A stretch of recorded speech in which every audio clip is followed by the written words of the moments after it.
Arnie Stewart was born in Cobalt, Ontario, an impoverished old mining town located 480 kilometers north of Toronto, near the Quebec border.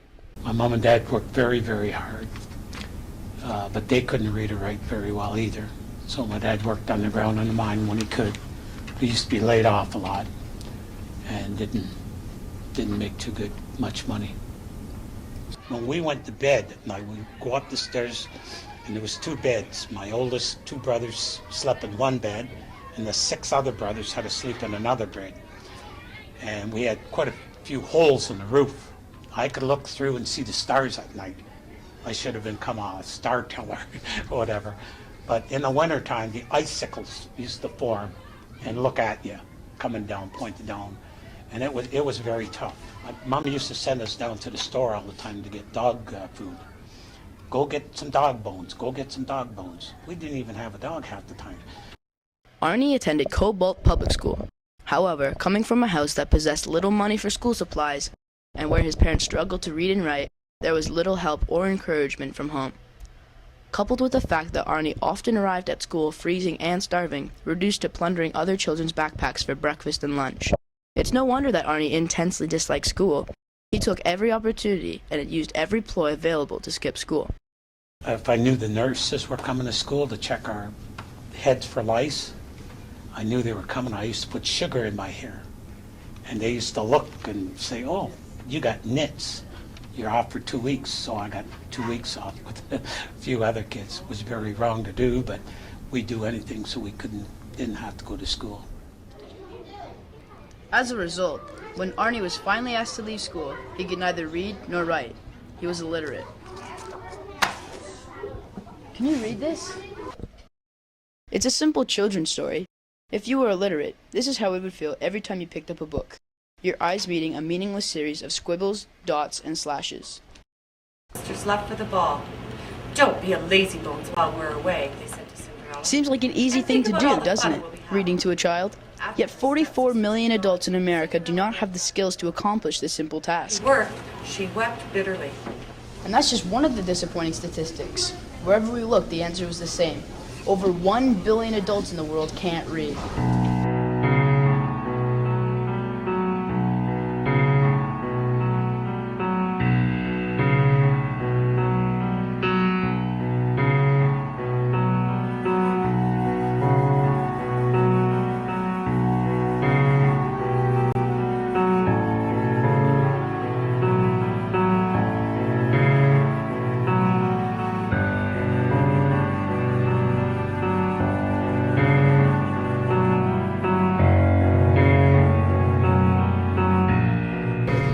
Chemicals found in an industrial workplace can be very dangerous.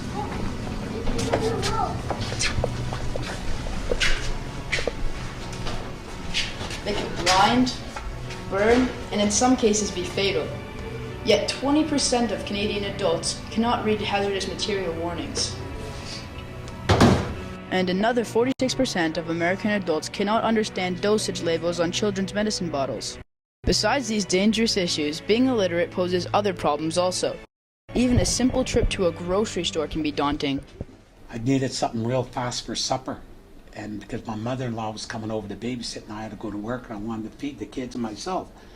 And I looked at the cans, but they had no pictures. There was no pictures of beans or spaghetti or nothing on the can. I didn't know, and I just kept looking. I seen beef. So I brought the 2 big cans of beef home for supper. And I heated it up and cut the cans open, stirred it all up, and we all ate supper. My boy and my girl and myself. And the next day my wife come home from up visiting my mom and dad. And she was taking the garbage out. And she says, "Arnie, who's over at the house?" I go, "There's nobody over at the house." She said, "Well, there must have been somebody over here with their dogs. You got 2 cans of beef puppy chow." I fed them dog food. Not all stories of illiteracy are so lighthearted. Arnie was eating from dumpsters, he was turned down from many jobs, and for the majority of his life, he was ashamed of his inability to read. You can feel Arnie's frustration when, after not being able to read a lane end sign, he almost killed himself and others. This is when he first decided that he would help children avoid making the mistakes that he made. And I can remember hitting the steering wheel. I was so mad. God just give me a chance someday to go back to school and tell them kids not to be an idiot like me. This is where Arnie's journey began. Arnie's first step was to seek assistance. This was difficult for him because all of his life he was ashamed to ask for help. He tried many agencies, but they were geared towards helping new Canadians and taught stuff like, this is a fork. This is a knife. Arnie already knew this stuff, so he turned to private tutors. Next, Arnie started going into schools and telling students about his hard life of illiteracy and how to stay off the rough path that he chose. A slogan began to crystallize from these visits. Always ask for help. You young people can do it. Just ask your teacher for help. I was afraid to ask for help. And a lot of people are afraid to ask for help, and that's why we never got it. Arnie's presentations were having a positive effect on students. He was reaching the exact type of kid that he hoped to. Those who were most like him when he was a child. So, has Arnie changed your opinion on school? He really has. I'm kind of a person who doesn't like to go, so he really makes me want to try reading, writing, math, and everything. That's terrific. Thank you very much. Still, he worried about kids who, for whatever reason, maybe they were too embarrassed or too shy, refused to ask for help. Those who didn't approach him at his talks and huddled silently to themselves during class. He decided to start handing out Arnie cards that kids could write their names on and submit to a teacher. He reasoned that some kids may be more comfortable with this route than with face-to-face encounters. Though originally intended to help with literacy issues, their scope widened beyond Arnie's wildest hope. So at the first school, we handed out 350 of these cards. As soon as we left, one student came forward who was in grade 7, and I guess he slipped his card underneath his principal's door. And she went to find him, she pulled him out of class, and she said, what can I help you with? What's going on with you? And he lifted the sleeves of his shirt, and she could see that he had cut his arms all the way up with razor blades. And he said, I'm doing this to myself, and I need help. I need to stop. Can you help me? And they got him help, and it's just been incredible. That's only one of the many, many stories of students actually coming forward. Arnie continues to speak to children of all ages. He has received thousands of letters from students across southern Ontario and tries to personally respond to each one of them.